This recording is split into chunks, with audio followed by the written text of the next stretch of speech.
guys, welcome to Sip Code, and today we are looking at another cup of code. And in this video we'll be talking all things Spring Data JPA, how to connect to multiple databases, see how we can achieve this in Springboot, and the projects that you might have that require such a use case where you might need to connect to different databases and persist data or read data from that particular database. So essentially, without wasting any of your time, let's just dive right into it. So first things first, we want to see a single data source data JPA in Spring, how that looks like. So I'm not going to dive deep into this. I'll just highlight it because we essentially know how that is set up. If you're looking at this video, I'm pretty sure you know how to set up the default data source in Spring properties or application properties or an application YAML. So what we have in this diagram here is the simplified version of connecting to Spring Boot.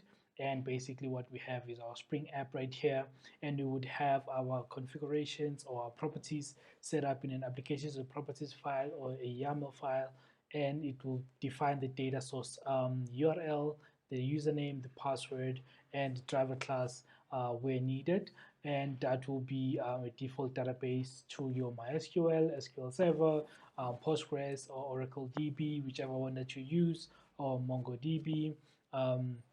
That will basically sit right there as your data storage server basically. And then what we have then on Spring Boot is the default data source is what we will have connecting to our database. So the data source is default configured, auto-configured, because we just specified the details, and Spring Boot already connects to it and establishes the tables, which are our entities, using our entity manager here. So the entities are the classes or the tables that we have on our Java side. Those entities map to database tables that we have in our DB.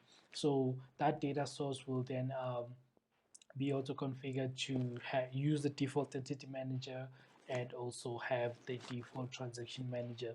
This is a default setup or the normal generic way of setting up a Spring Boot application, but it's a different story when we now have multiple databases or data sources that we need to configure. So there is some legwork that we need to do, but it's not that huge. We just need to specify the connections. Basically, we follow the same structure, but now we split the connections to two different databases or two different data sources, and each of them will need to have their own data source connection, their own entity manager, their own transaction manager. And let's see that in a diagram right here. So multi-data source JPA will be set up in this particular way. So what we have is we still have the same application. It's not like a microservices architecture where you have multiple microservices that handle each their own database or their own storage system and facilitate transactions on their own. We just call an API, and it achieves what we want it to achieve. In this instance, we have the same microservice or same API that basically needs to connect to two different databases based on two different use cases or requirements. And in this instance, what we have is we have the default DB here. The reason I call it default DB is in most cases for enterprise applications, you would find that there is a default data source that has been configured. Let's say in this instance is Microsoft SQL Server, and this you will see shortly in the code that we have is the default is Microsoft SQL Server, and then the notifications database is PostgreSQL, which is what we actually use for that. So in the application, we have two different databases, and those databases achieve two different, or they solve for two different use cases. In our instance, for the default one, we still follow the same route. We have a default database, and that will need to create a default data source for that particular database, and then we have our entity manager for that data source that we specified. And for that entity manager, those tables that are defined for the for the application itself, we would need to specify which entity manager routes that we want to take. So we need to clarify that for this data source, please give us an entity manager that will facilitate the transactions between this database and the transactions that we are doing at this particular point. So if I'm creating a user, that user needs to be stored in SQL Server because that's how the application is set up. But for notifications, we basically do the same thing, but for notifications, we want to say this is a notification, came from a notification endpoint, and it needs to be handled by the notification data source and the entity manager for the entities that have to do with entity, and also the transactions that come in from the notifications. If you post a notification, that transaction will be handled according to that specified entity manager and data source in that manner. So basically, once we have this configuration here, what differentiates these is basically the packaging of the JPA repositories. So you will see in the code, when we do the data source configuration, we would need to specify the packages for our JPA repositories, and those need to be split, and also the entity or the persistent unit also that we need to specify for each one needs to be different, because these are different persistent units. They go to different servers, if we can put it that way, database servers, and we need to handle it in that manner. So essentially, we have the same Springboot application, and it's split into two data storage systems, the MS SQL and Postgres. And now let's see how this can turn into code, into real life application. So first things first, I will go to my dbeaver where my databases are, and I want to actually check my tables. So I already have a notifications table here, so I'm just going to run this here. So we do have one SMS, welcome new subscriber. So we just have one record in this table here. And if you look at the notifications table is here, which is, if I just click on, let me just do that, then edit connection, and you will see this database is a Postgres database right there. So we have that Postgres, and then we have the zip code default database. Let's check the zip code default database. If you can see, this is Microsoft SQL Server, and you can see right here it's the default, it's just default DB. And what we have on that one is, let's just open that database, and we have that DB, DBO tables. We have user, there's only one table, which is just user. And let's see what we have on the users table. Let's just select there. So we also have one user, which is test, and last name is testing. Right, so basically we have one user on each table. So let's just see this in action. Let's add a new user because now we know that the databases are different. Let's go to our API, and let's start with the user. We want to post a user here. Just wait for it. All right, cool. Let's just say subscribe, and we're gonna call subscriber. So first name subscribe, last name subscriber. So let's send that. Let's see, I don't think it's up. Let me just power up the application. So let me just run it here, and let's just we'll go back to Postman in a few. Let's just wait for it to start up. It should be up already. It's launching here at 45%. Let's just wait for it. So subscribe and subscriber, we will see that in a few. Let's see where this is. Just wait for it. Let's give it a few seconds there. Let's see. Come back to life. Come back to life. All right, so now we're back here, and it is starting up.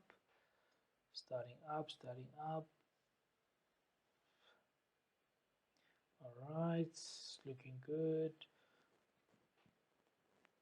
Looking good, looking good. All right, SQL Server. All right, looking good. Postgres. It's looking good. Started. That's good. Right. So now we have our application up. So now let's save this user and let's see. So we got it 200. Okay. Now we go back to our database. Let's see if we do have that user added. Right. So now we have subscribe and subscriber persisted to SQL Server DB as I showed you. So now we are going to Postgres, which is notification. So now let's actually do a get here before going to notification.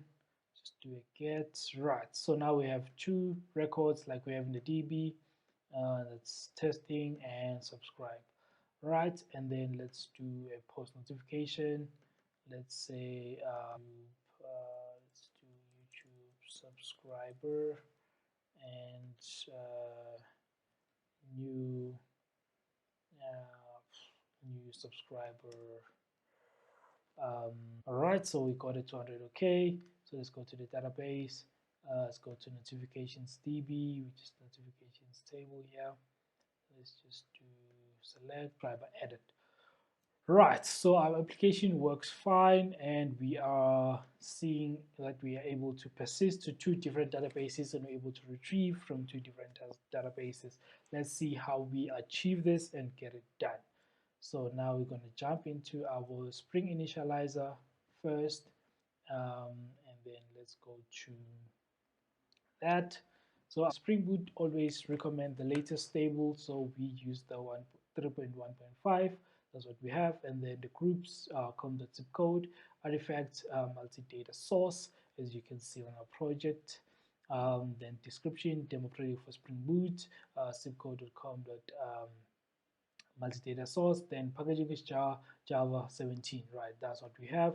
Then on dependencies, we have DevTools for live reload when we change the code. Then we have Lombok for boilerplate code on our POJOs and our encapsulation for our entities. And then we have Spring Web for our APIs that we want to create. And be able to hit them from our Postman. And then we have Postgres driver for our Postgres database connection, and then we have Microsoft SQL Server driver for our SQL Server database, and then we have Spring Data JPA. So this basically is the Spring Data configuration on Hibernate, where we'll configure our data source, entity manager, and transaction management. This basically takes care of that.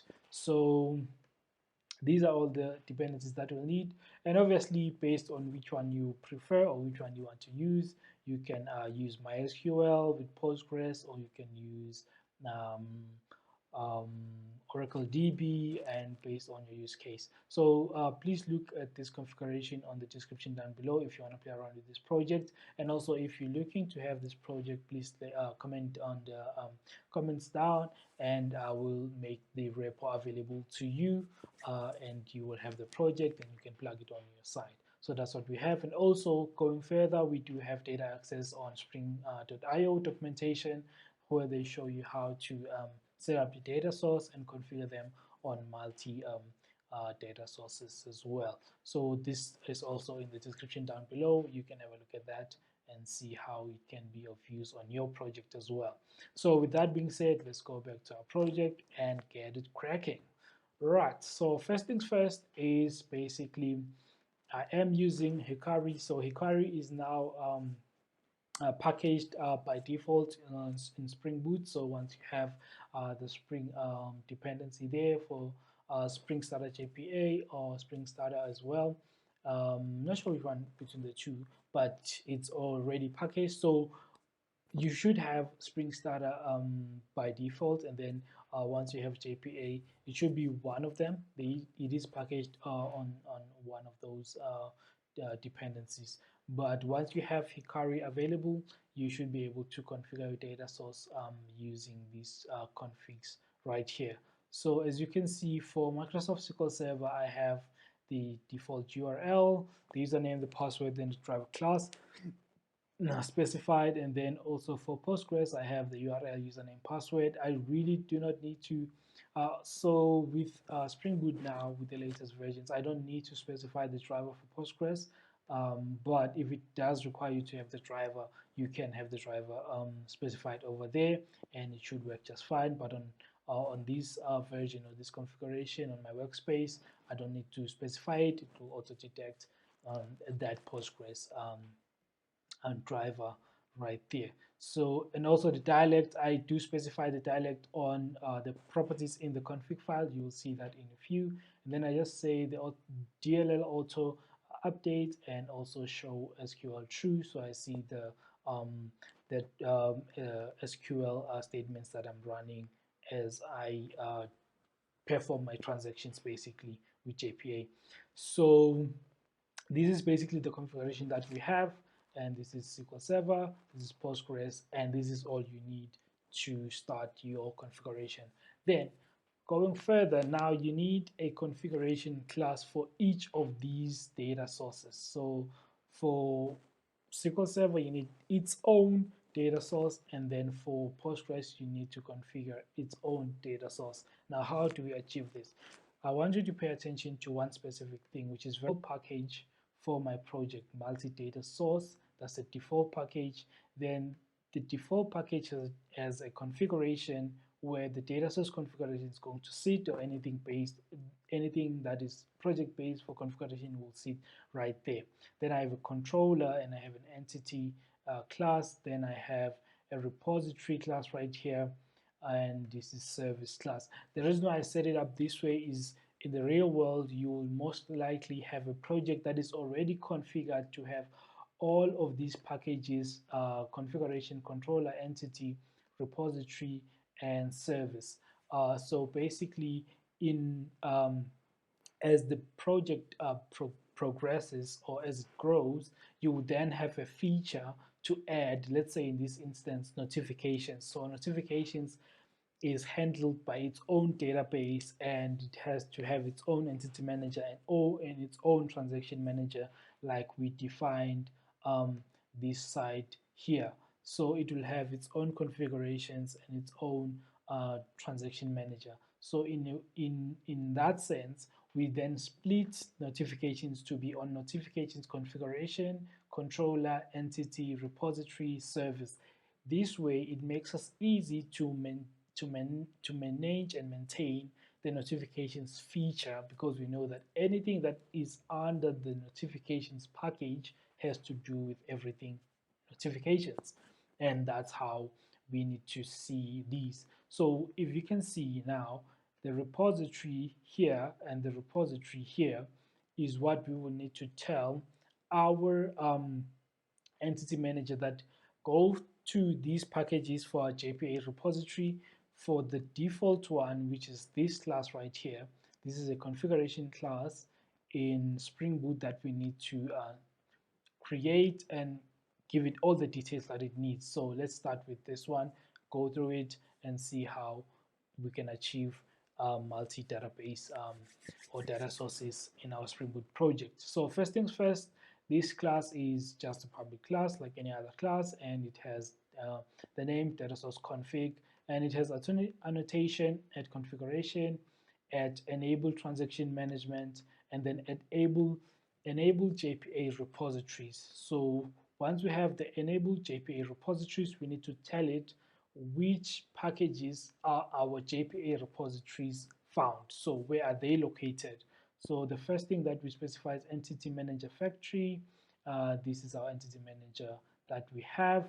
And then we want to say the base packages is basically this is where our JPA repositories are found in multi-data source repository.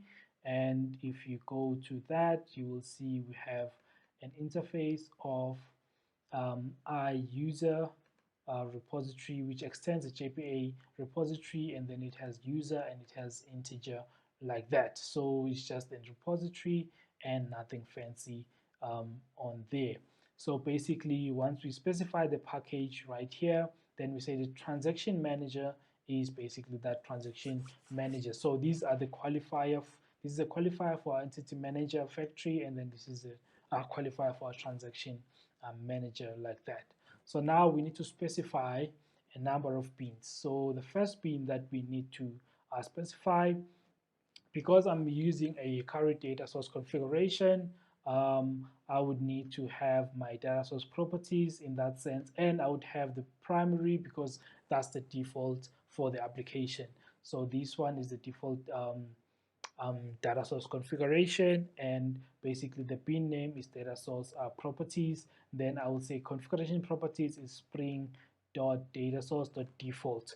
So if you go back to our configuration here in applications.properties, you will see that spring.datasource.default is the prefix for the default configuration for our data source, and that's what we have right here.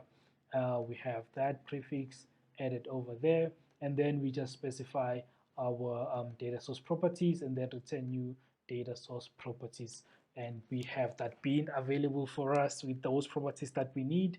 Then we go further into specifying our data source. So in our data source, it's a Hibernate data source, and we want to use the data source properties that we just created here. So the bin is now available. We want to use that bin here to say initialize data source builder, and the type is Hibernate data source, and build that for us, and then to build us a data source that we are going to use for all these transactions for this particular database. And then you can see it's also primary, and the bin name is data source, and the configuration properties, the prefix is spring.datasource.default, like we have right here. So that looks good, and we are ready to we have a data source. We now need to create an entity manager for our data source. So what we do then is create another primary bean, which is entity manager factory, and is a local container entity manager factory bean.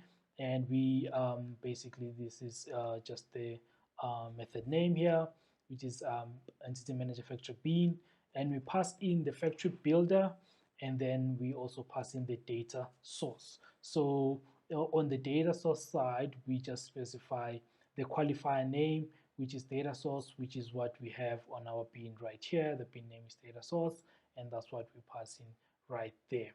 So the qualifier for our data source is that, and once we have our data source, we then come into our entity manager factory.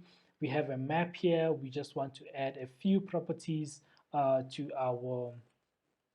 our data source, and those properties are, we want our Hibernate HBM to DLL.auto to update, which is what we also added here, DLL auto to update, which is fine, and we set it up also here, and that should be fine. And then we have our dialect, and our dialect, because this is a SQL server, we use the 2012 dialect on this project, and you can also use whichever one sits well with your configuration or your requirements. So that's fine, and we have our properties here that we also want to add on top of our data source. So our entity manager factory builder here, we say the data source, and we specify our data source is what we created at the top, and the properties is what we have over here, and then the packages because this is entity manager, it manages our entities, and our entity package is, as I said earlier, is this package right here, where our database entities or tables reside. So if you can see here, I have, this is just Lombok, and this is all Lombok. This is our entity at entity, and then this is the table user underscore TBL, and that's basically what we have. And then our ID, which is auto generated. Then we have first name, last name. That's all we have for our entity for the default configuration. So that's user and nothing else. So let's go back to our data source config. So the packages for our entity manager is basically multi-data source entity, which is right here where our database entities are found. And then the persistence units, because I have one entity class, I just called it user. You can call it anything you want. Really, it doesn't need to be user or anything. You can call it whatever you prefer. And then this is, you can even call it maybe like default or something like that. Then you know your persistence unit is the default one for your application.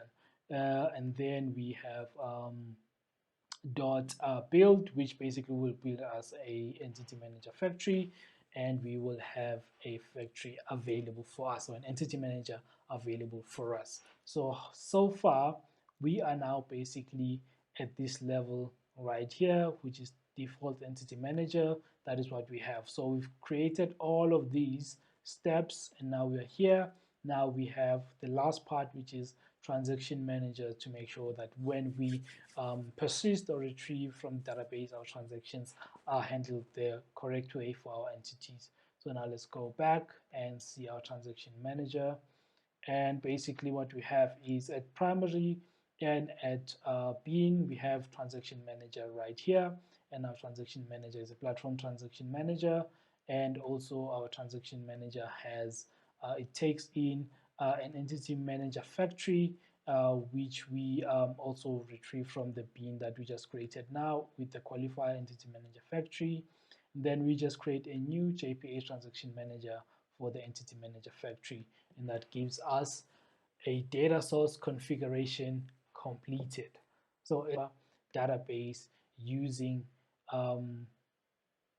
using these properties right here. So that's what we have, and now it's able to transact with that database and do everything that we need, because we know that we've specified where our database entities reside, which is here, and we've also specified where our JPA repository classes reside, which is here, to handle all our JPA CRUD operations. And then once we have this set up, we are finally done. So this looks good. And in the same way, with this configuration, that is how you configure the next data source. You follow the same routes. The only thing that you need to change, we'll go now to notifications data source config. These primary must not be on the other data sources, because they are not primary data sources. The primary data source can only be one, because an application can only have one default database. It can be different features connecting to different databases.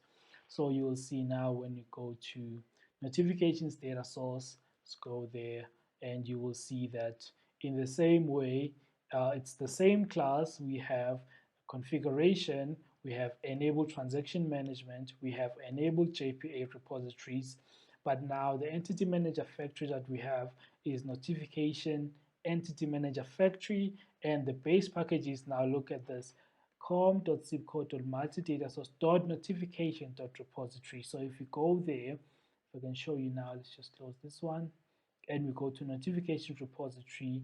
Now we have a notification interface, which is a repository like that, and it's a JPA repository of notification and this integer, and that's what we have.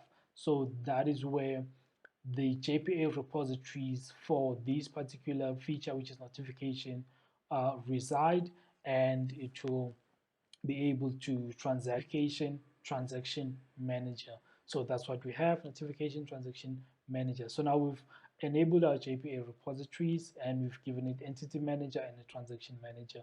And then in the same way, we have a bean, but we do not have the primary, because this is not the primary data source. So we just configure a bean to get us the properties, which is spring.datasource.notification. So if you go back to our application.properties, now we are here. As you can see, the prefix is spring.datasource.notification. That is the prefix for our database configuration, and we use that right here, spring.datasource.notification, and then we'll have these properties available. And in our data source, we can then use that particular um, we can use those particular properties right here. Notification data source properties, initialize data source builder, type is Hikari data source, and then we build that using those properties, and we have a data source, and we can see that the configuration prefix also is basically that right there. So now that we have a notifications data source, even the bin name, we can see notification data source. What we want to do is to create. So now if we go back to our diagram, we do have now our DB Postgres and we have our data source. Now we need an entity manager right there. So let's go and create a notification entity manager.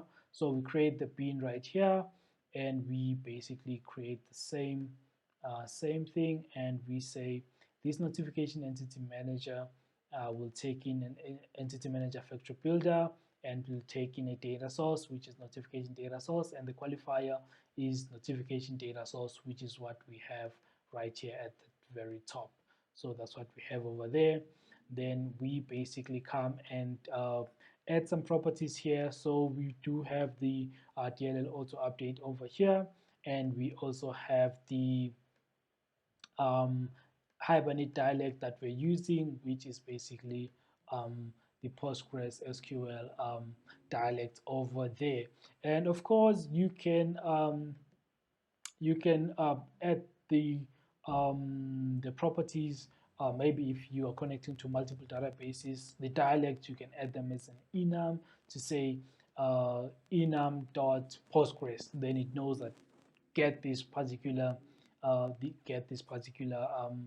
PostgreSQL dialect, something like that, and it should basically be fine. Instead of just hard coding it right here, you know that once you call whatever dialect, it should be there. So that's just me. I digress right there. So notification entity manager factory builder, then we add in the data source, which is the notifications data source, and then we now add the properties, which are the properties that we have right here for the dialect and all the other properties we might need. Then the entity packages here, as you can see, multi-data source notification entity, and that is basically over here. That is the entity that we have, which is notification, and as you can see, this is that entity, and the table is notification table, and it has ID, type, title, and content. That's basically what we have right there. And then the other stuff is just Lombok, and that's basically what we have for our entity. And now let's go and see what else we have. So the entity packages is notifications.entity, and then the persistent unit is notification. So I think this one is named correctly, so because it has to do with notification stuff. And then we have the .build over there, then we build our entity manager. Then finally, we build our bin for transaction manager, and we pass in the entity manager factory that we just created now at the top, and we just have our notification transaction manager configuration. So all these beans, basically there are 3 of them, 1, 2 bean that you might need to set up as well, just for you to have your data source configured correctly. So basically, this is what you need to set up your multiple data sources. And obviously, if you have another data source, you can add it here, configure it in the same way, following the same logic, and you will have a third data source. And let's say maybe for payment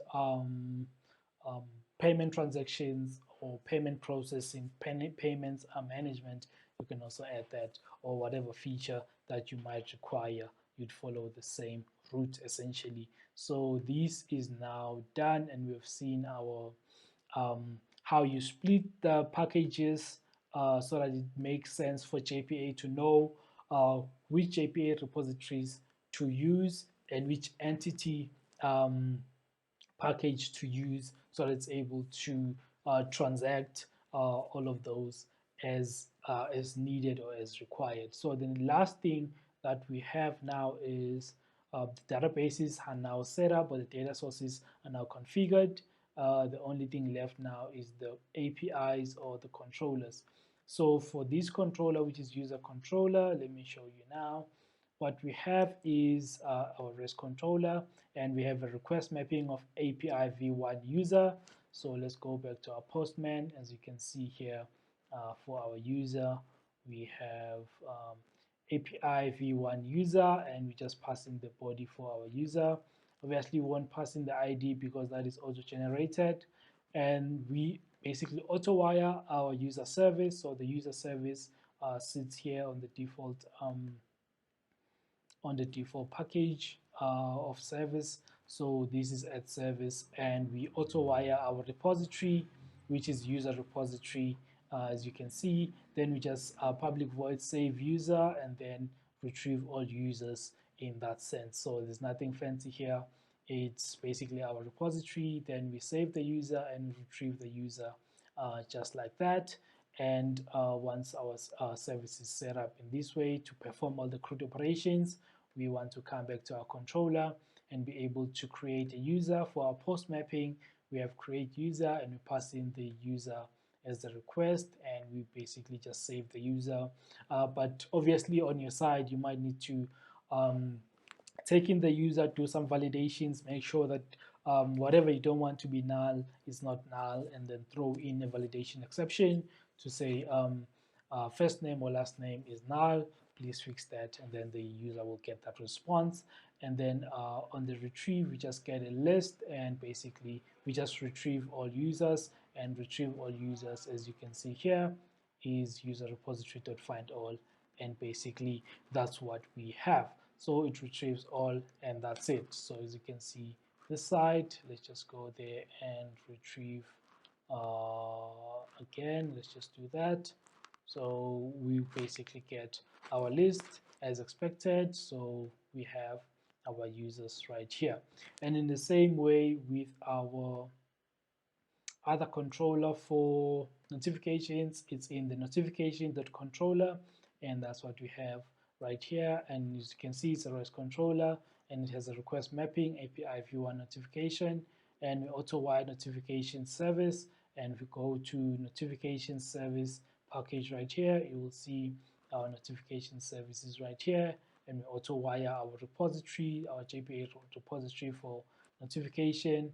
Then we just save the notification, and we just retrieve all. So essentially here you want to add your business logic to validate if anything is in check, or some of the fields are not null, and throw in those exceptions right there. And then we just retrieve all on our side right here. And basically that's it for our user service. And we go back to our controller, and we just have a post mapping. So notifications post, then we pass in a notification request, and then we just save it right there. Then the get list, we basically retrieve our notification list, and then we just get we retrieve all notifications like that, and we'll be able to see them on this side right here. So essentially we have our notifications, and you can see them right here, and everything is running as smooth and as expected, and we are happy with how our application works, and it's able to connect to two different databases, Microsoft SQL Server and PostgreSQL, as you can see right there. So let's just add one user and one let's just say subscribed, and let's just say subscribers, and let's just push this, and let's just get the list over here. And so now we have subscribed, subscriber, subscribed, subscribers. So you can see over there, and that looks fine. And then let's do the same thing here. Title, please, let's just say please subscribe right here, or let's just say subscription request, subscription request, and then I say let's just say please do like and subscribe. Subscribe, it is free to do so. Right, so now we can send that notification. Please do please do like and subscribe. Well, now that's gone. All right, now let's just retrieve that and let's see. Now it came through. Subscription request, please do like and subscribe. It is free to do so. Now in this instance, then you would want to have an update, which you can add as a back on your controller right here. You can add an update and then handle that as you want, and then it should be fine essentially. But that's it for now, and I hope you enjoyed this one, and see you on the next one. For now, cheers.